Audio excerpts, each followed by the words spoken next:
Welcome back. I'm Brooke. And I'm Todd. And this is Football Friday.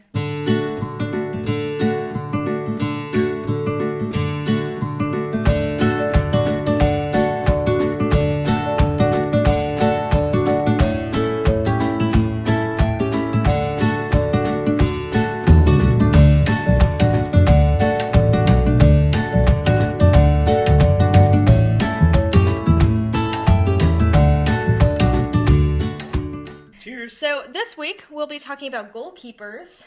Cheers. So to go to my notes about goalkeepers.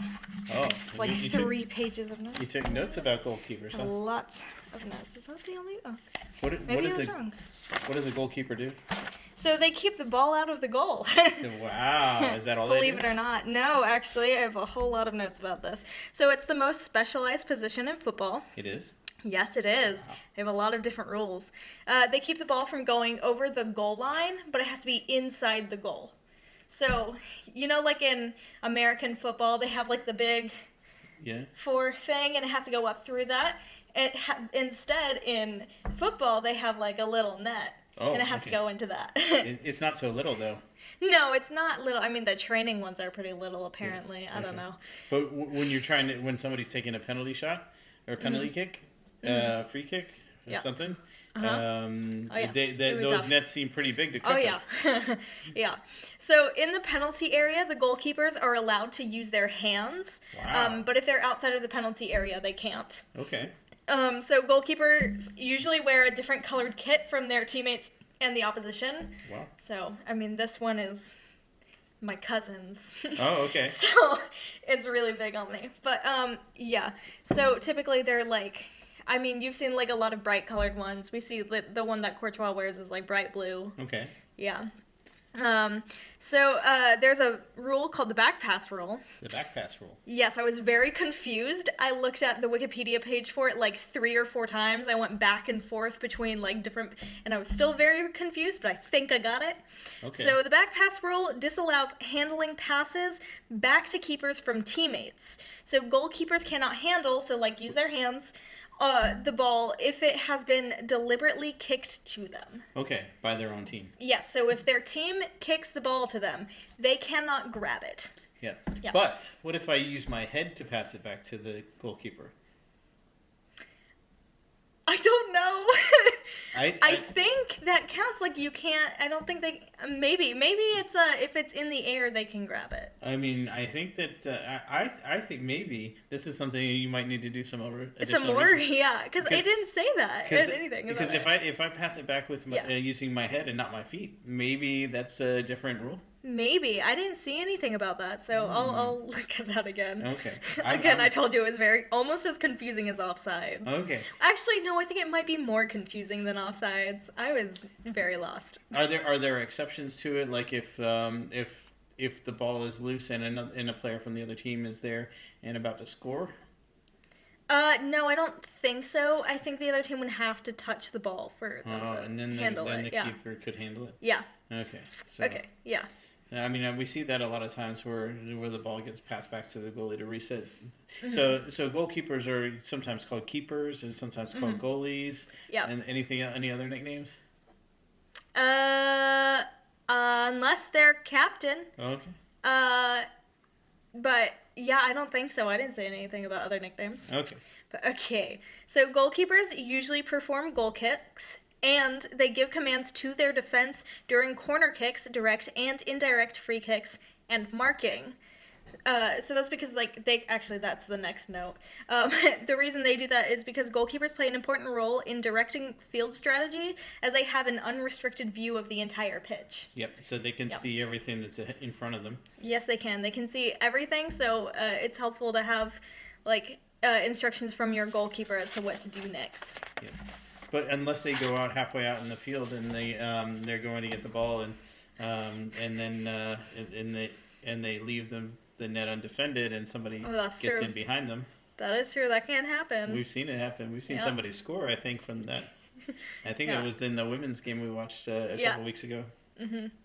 Yeah. Okay. So the goalkeeper is the only mandatory position on a team. So if they are injured or sent off, another player must take their place. A team usually brings on a substitute keeper in place of an outfield player. If a team does not have a substitute goalkeeper or already used all their permitted substitutions for the match, an outfield player has to play as goalkeeper.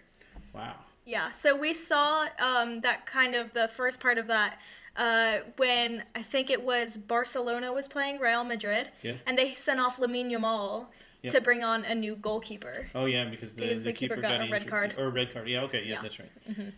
Okay. Yeah. So because the position requires different skills from the outfielders, goalkeepers have they train separately from their teammates and work with a goalkeeping coach to develop their play. Okay. Which is really cool. I learned that a while ago, but I can't remember where I learned that from. But I think that is that's really very interesting. You may have learned it when your sibling went to a goalkeeping camp. Oh, maybe. I don't know.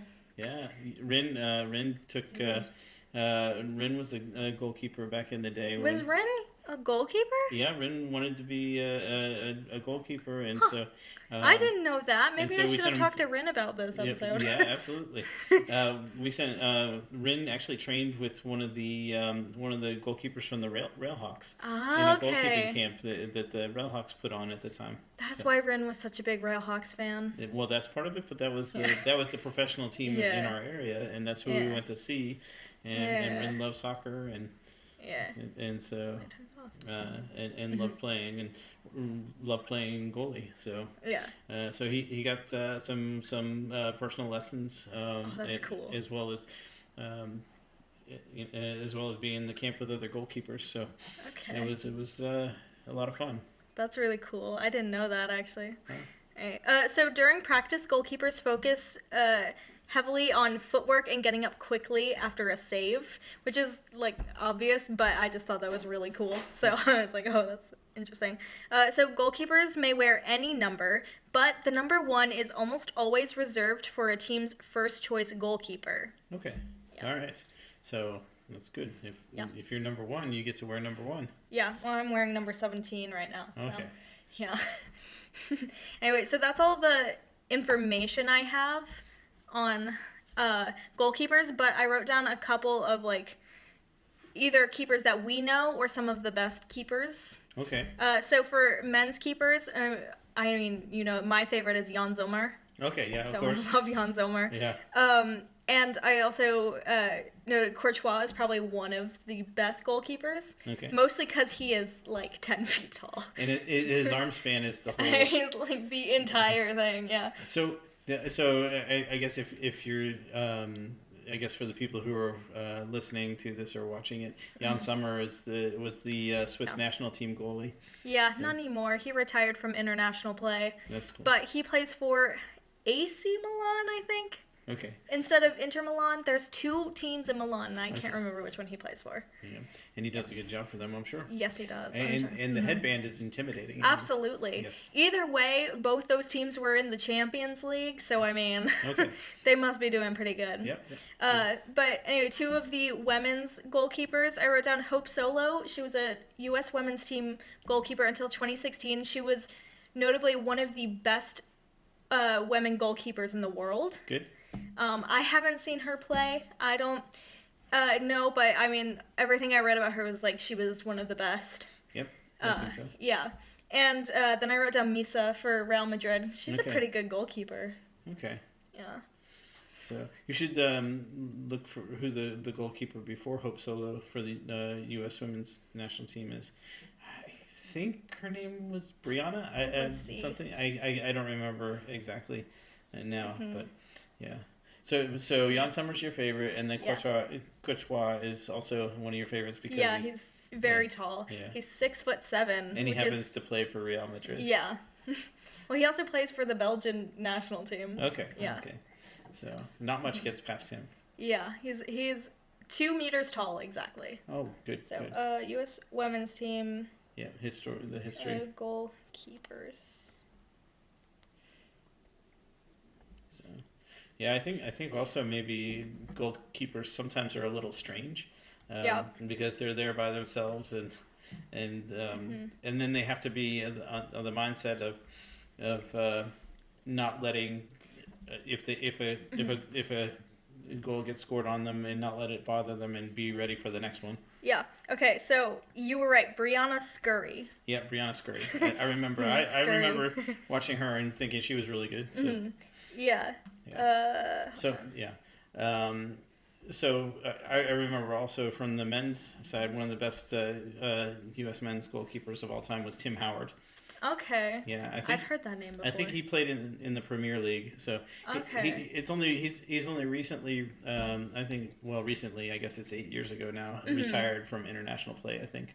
So but yeah, he was really good back there for the U.S. men, and especially in the World Cup. So. Okay. Yeah. Sorry, I was looking at the history of the U.S. women's team. Yeah. To see. Okay, U.S. WNT all-time goalkeeper leaders. So in number of wins, Hope Solo was number 1 at 153, and Brianna Scurry was number 2 at 135. Yep. Same numbers. Yeah, the same digits just in a different order. Still, yeah. Yeah. That was cool. Ooh, one of the goalkeepers was named Siri. Siri, all right. Yeah, Siri Mullinix. Okay, cool. But yeah, in clean sheets, Hope Solo was at 102 and Brianna Scurry was 72. That's so cool. They're both 1 and 2. Yep. Yeah. So I think Brianna Scurry was the goalkeeper back in the days of Mia Hamm. And, and so that was a pretty solid team all around, I think. Yeah. So. So, you said your favorite. Well, who's your favorite of all time? Because you said U.S. goalkeepers. Oh yeah, my favorite of all time is clearly Rin. I mean. Oh yeah, obviously. But then, professional. But Justin also, because Justin played goalkeeper for. Okay, cool. Yeah. But what about professionals? Professionals. I guess probably. Well, it's hard to beat a guy whose last name is Summer. Yeah, that's true. But it has an awesome headband. But I don't know. Tim Howard probably. Okay. So. Yeah. Yeah, I think. So do you know on penalty shots? Do you know the rules? What the goalkeeper has to do on? They have to stay on the line. Yeah, until the ball's kicked. Yes. And because we saw one game, maybe it was at the Euros, where the keeper had stepped off the line before it was kicked, and they had to redo the penalty. If you make clearly, I think if he steps off the line and they still score, then they don't have to re-kick, right? If he steps off the line and they don't score, then they have to re-kick, right? So it's really, I think, almost too big of a disadvantage for the goalkeeper. On those, in my opinion, because it's I think probably 60, 70, 80% of the penalty kicks taken get scored, result in a goal. Yeah, you can't always tell which way they're gonna go, so So I think the goalkeepers they just guess. Okay, they're either going top left, top right, bottom left, bottom right. Yeah. Or they're going to try to put it behind, right back at me after I dive to one side or the other. Yeah. I don't think it's fair that they're forced to stay on the line, and the guys that are kicking it can do a hitch in their addressing the ball, so that they can see which way the goalkeeper is going because he's moving as they're getting ready to kick it. So. That's understandable, yeah. But I always feel sorry for the goalkeepers because actually, I did play goalie one season for my team. I think I did pretty good. I think I made at least one save that year. Nice. Yeah.